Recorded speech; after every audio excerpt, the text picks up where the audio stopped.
Fabio Comana is one of the senior fitness educators at NASM, National Academy of Sports Medicine. Fabio, you just mentioned something that was really insightful and important that I think everybody needs to know, is that in the health and fitness industry, there's a lot going on right now.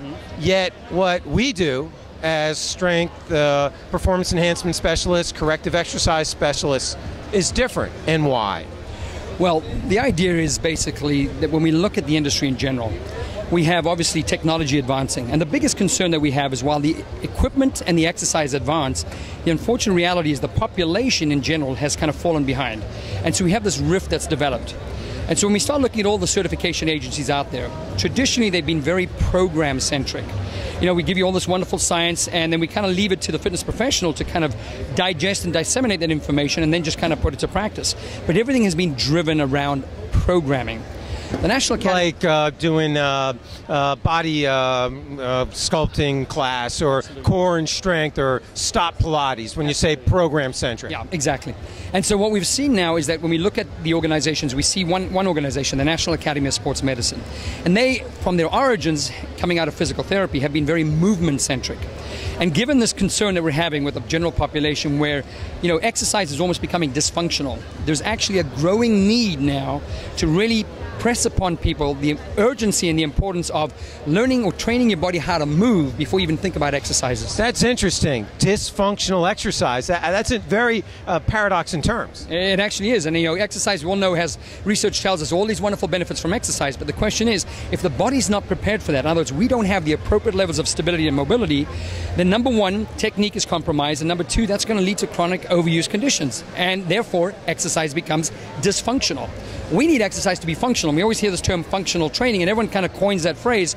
But if you actually watch a lot of these functional training workouts, they're for the most part dysfunctional. And so what we really need to do is understand the human movement system and understand how to evaluate whether someone is, in essence, functional or dysfunctional. So our movement screens and our approach to training is really, as I said, movement-centric, where we're going to take those steps back. We're going to, in essence, we're going to regress in order to progress you. And I understand it doesn't have the bells and whistles, but you can still make it sexy. There are so many ways that we can make this sexy. I can still give you a great workout. We have our stabilization phase. That's really what we're talking about.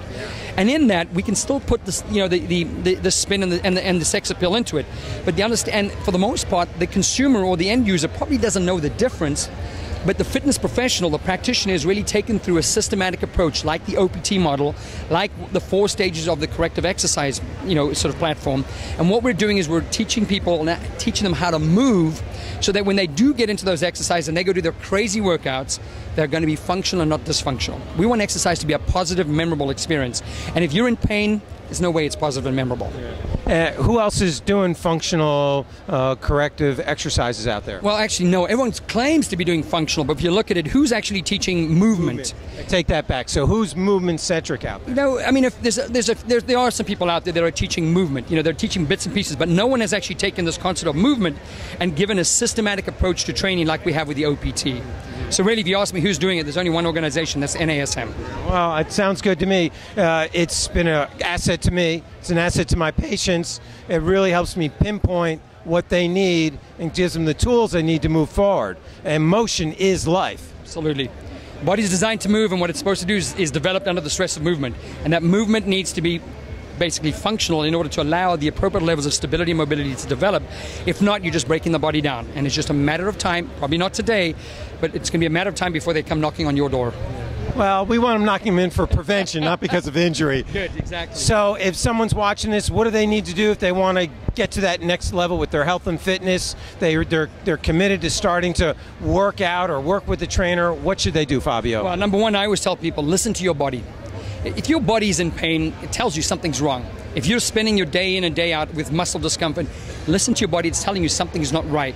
Then you need to find the qualified individual. Now, if it's something that's pain, go see a qualified medical professional like yourself.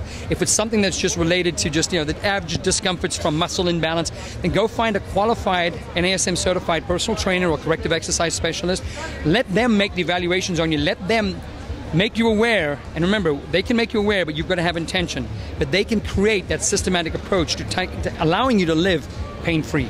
Is there a list of NASM certified providers available for people to look it up? You can go on our website and you can basically always do a search in areas and you can find places. But a lot of times health clubs, given that NASM is considered to be the premier certification, any health club is probably going to have NASM certified trainers. So again, go look at the credentials on the wall, find an NASM certified one who can actually help you become functional, no longer dysfunctional.